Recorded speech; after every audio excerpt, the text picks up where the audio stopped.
Hello viewers, এই মুহূর্তে আছি তিস্তা নদীর পাড়ে। এটা হচ্ছে তিস্তা নদী।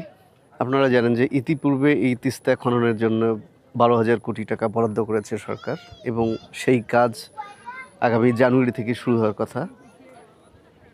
এরই মধ্যে চায়না থেকে কিছু প্রতিনিধি দল অলরেডি এই তিস্তার মাপজোক এবং তিস্তা নদী দেখে গেছে, মানে কীভাবে হবে না হবে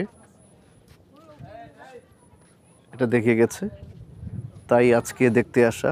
তিস্তার পানি এখন একটু বেশি। আপনারা জানেন যে তিস্তা হচ্ছে সর্বনাশা নদী।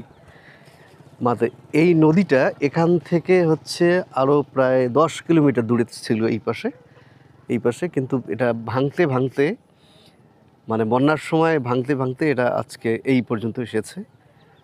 এই আশেপাশে যে বাড়িঘরগুলো দেখতে পাচ্ছেন, এই বাড়িঘরগুলো একসময় কিন্তু অনেক ভালো ছিল। মানে তিস্তা নদীর মাঝখানে ছিল এই বাড়িগুলো, পরবর্তীতে ভাঙনের ফলে এই বাড়িগুলো এখন রাস্তাঘাটে এসে মানে আশ্রয় নিয়েছে। এরা দেখেন কী অবস্থা। তিস্তা নদীর কাজের কথা শুনে অলরেডি চরে যারা বসবাস করে, বিশেষ করে এই লোকজনগুলো খুবই খুশি তারা যে তিস্তা নদীর কাজ হবে। তারা অনেক খুশি। তারা কী পরিমাণ খুশি হয়েছে সেটা হচ্ছে না দেখলে আপনি বিশ্বাস করতে পারবেন না তারা কতটা খুশি। তো আমরাও চাই খুব দ্রুত তিস্তা নদীর কাজ হোক। এবং এখানে শুনলাম যে চায়না থেকে নাকি লোকজন এসে এগুলো আবার ভিজিট করে গেছে। অনেক চায়নার প্রতিনিধি দল একটা আসছিল, সে নাকি মাপজোক করে গেছে। এর মানে কোন দিক দিয়ে খনন করা হবে সেই দিকটা হচ্ছে দেখে গেছে। তো আশা রাখা যাচ্ছে যে জানুয়ারি থেকেই এই তিস্তা খননের কাজ শুরু হবে, কারণ এখন তো হচ্ছে পানি, প্রচুর পানি। এখন এগুলো হচ্ছে সব ইন্ডিয়ার পানি ছেড়ে দেওয়ার পর এখন পানি বেড়েছে তিস্তা নদীতে। এই পানি যখন শুকায় যাবে তখনই হয়তো বা কাজ শুরু হতে পারে। সম্ভবত এই জায়গাটা অনেক গভীর হয়েছে। এটা মানে ঘুরতে ঘুরতে এই জায়গাটা অনেক গভীর হয়ে গেছে। এখানে কিছু পানা ঘুরতেছে। এটা হচ্ছে মানে তিস্তা নদীর উপরে একটা আর কি এসপার বাঁধ বলে, অনেকে আবার টি বাঁধ বলে। এই হচ্ছে তিস্তা নদী। এখন তিস্তা নদীতে পানি থই থই করছে। এই বাঁধটার উপরে অবশ্য দূর দূরান্ত থেকে লোক আসে দেখার জন্য। দেখেন অনেকেই এসেছে এখানে, অনেক দূর থেকে এরা আসে। যাই হোক, বাঁধটা কিন্তু দেখতে খুবই সুন্দর, এই জন্য লোকজন বিকেল হলে এখানে ভিড় করে।